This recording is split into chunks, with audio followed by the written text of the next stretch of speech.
जितिया व्रत माताएं अपनी संतान की दीर्घायु के लिए रखती हैं। यह एक निर्जला व्रत है जो कि आश्विन मास के कृष्ण पक्ष की अष्टमी को रखा जाता है। मान्यता है कि इस व्रत को पूरी श्रद्धा से करने और जितिया व्रत की कथा को पढ़ने और सुनने वाली महिलाओं के बच्चे खुशहाल होते हैं और उनकी आयु लंबी होती है। आप भी जानिए जितिया व्रत की कथा विस्तार से। एक बार नैमिषारण्य के निवासी ऋषियों ने संसार के कल्याणार्थ सूत जी से पूछा, हे सूत, कराल कलिकाल में लोगों के बालक किस तरह दीर्घायु होंगे सो कहिए। सूत जी बोले, जब द्वापर का अंत और कलियुग का आरंभ था, उसी समय बहुत सी शोकाकुल स्त्रियों ने आपस में सलाह की कि क्या इस कलियुग में माता के जीवित रहते पुत्र मर जाएंगे। जब वे आपस में कुछ निर्णय नहीं कर सकी, तब गौतम जी के पास पूछने के लिए गईं। जब उनके पास पहुंची तो उस समय गौतम जी आनंद के साथ बैठे थे। उनके सामने जाकर उन्होंने मस्तक झुकाकर प्रणाम किया। तदंतर स्त्रियों ने पूछा, हे प्रभु, इस कलियुग में लोगों के पुत्र किस तरह जीवित रहेंगे? इसके लिए कोई व्रत या तप हो तो कृपा करके बताइए। इस तरह उनकी बात सुनकर गौतम जी बोले, आपसे मैं वही बात कहूंगा जो मैंने पहले से सुन रखा है। गौतम जी ने कहा, जब महाभारत युद्ध का अंत हो गया और द्रोणपुत्र अश्वत्थामा के द्वारा अपने बेटों को मरा देखकर सब पांडव बड़े दुखी हुए तो पुत्र के शोक से व्याकुल होकर द्रौपदी अपनी सखियों के साथ ब्राह्मण श्रेष्ठ धौम्य के पास गई और उसने धौम्य से कहा, हे विप्रेंद्र, कौन सा उपाय करने से बच्चे दीर्घायु हो सकते हैं? कृपा करके ठीक ठीक कहिए। धौम्य बोले, सत्ययुग में सत्यवचन बोलने वाला, सत्याचरण करने वाला समदर्शी जीमूतवाहन नामक एक राजा था। एक बार वह अपनी स्त्री के साथ अपनी ससुराल गया और वहीं रहने लगा। एक दिन आधी रात के समय पुत्र के शोक से व्याकुल कोई स्त्री रोने लगी, क्योंकि वह अपने बेटे के दर्शन से निराश हो चुकी थी। उसका पुत्र मर चुका था। वह रोती हुई कहती थी, हाय, मुझ बूढ़ी माता के सामने मेरा बेटा मरा जा रहा है। उसका रुंदन सुनकर राजा जीमूतवाहन का तो मानो हृदय विदीर्ण हो गया। वह तत्काल उस स्त्री के पास गया और उससे पूछा, तुम्हारा बेटा कैसे मरा है? बूढ़ी ने कहा, गुरुर प्रतिदिन आकर गांव के लड़कों को खा जाता है। इस पर दयालु राजा ने कहा, माता, अब तुम रो मत, आनंद से बैठो, मैं तुम्हारे बच्चे को बचाने का यत्न करता हूँ। ऐसा कहकर राजा उस स्थान पर गया जहाँ गरुड़ आकर प्रतिदिन मांस खाया करता था। उसी समय गरुड़ भी उस पर टूट पड़ा और मांस खाने लगा। जब अतिशय तेजस्वी गरुड़ ने राजा का बायां अंग खा लिया तो झटपट राजा ने अपना दाहिना अंग फेरकर गरुड़ के सामने कर दिया।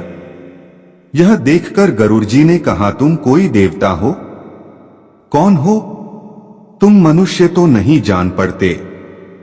अच्छा, अपना जन्म और कुल बताओ।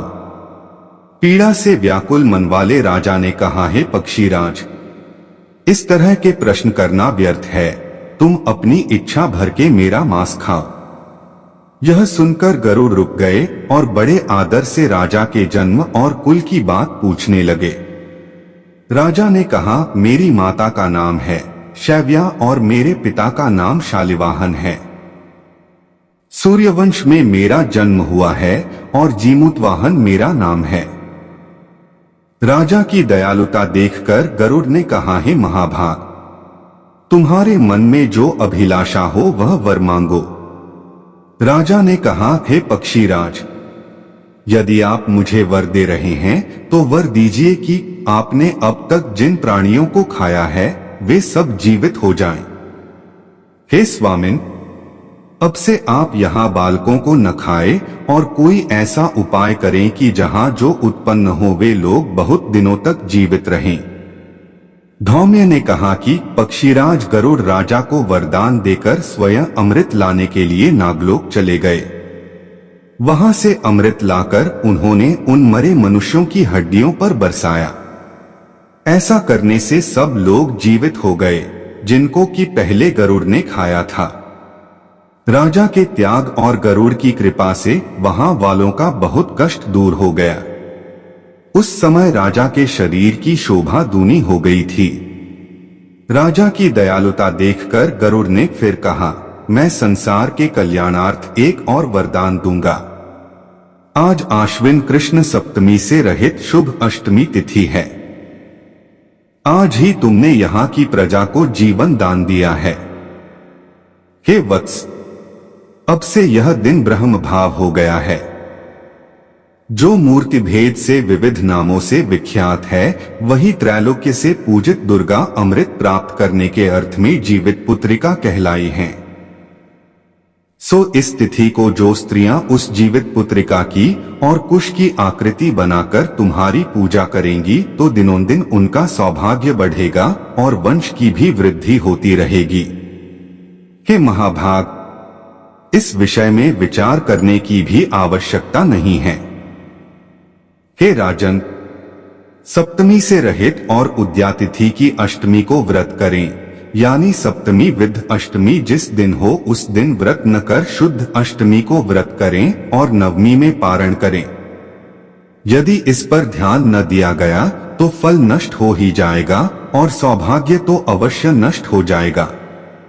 जीमूतवाहन को इस तरह का वरदान देकर गरुड़ वैकुंठ धाम को चले गए और राजा भी अपनी पत्नी के साथ अपने नगर को वापस चले आए।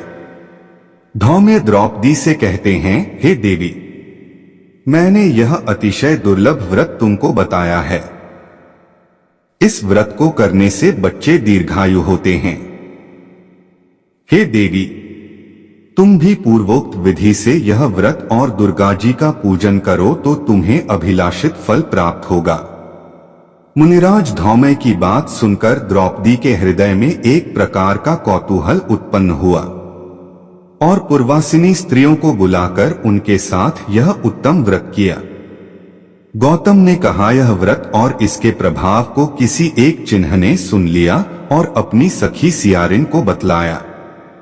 इसके बाद पीपल वृक्ष की शाखा पर बैठकर उस चिन्ह ने और उस वृक्ष के खोंते में बैठकर सियारिन ने भी व्रत किया।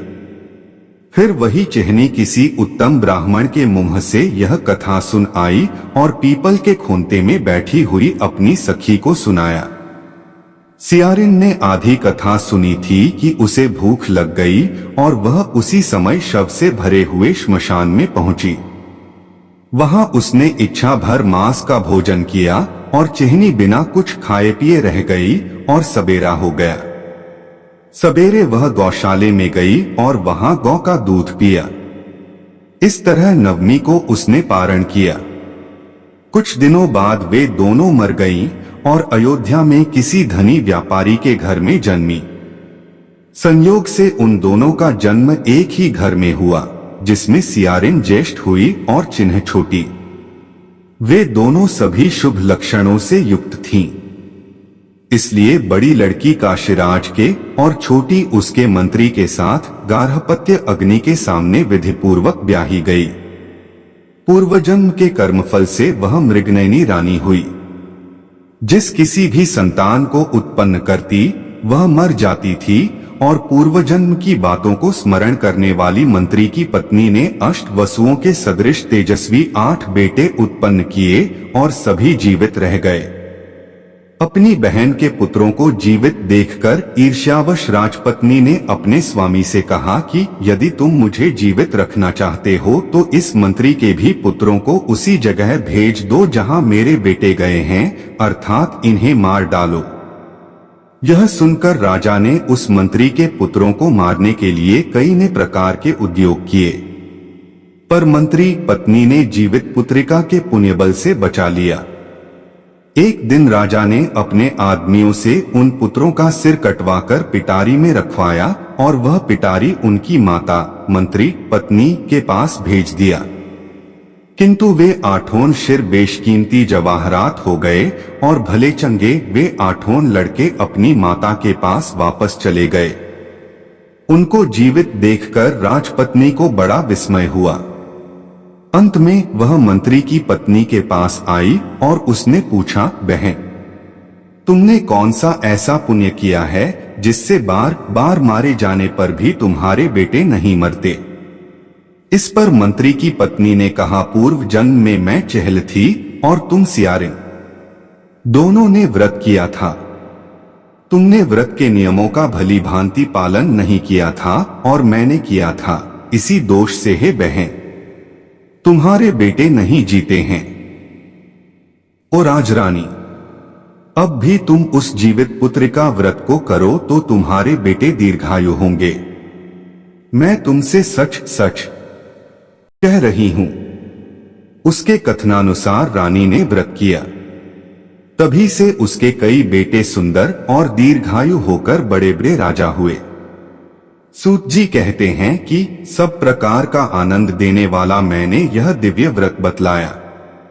स्त्रियां चिरंजीवी संतान चाहती हों तो विधि पूर्वक यह व्रत करें। तो ये थी कथा। अगर आपको अच्छी लगी हो तो चैनल को सब्सक्राइब करें और आपके भाई और बेटे को सपोर्ट करें ताकि आपके लिए इस तरह की वीडियो और लाता रहूंगा। जय श्री कृष्णा, जय श्री राम।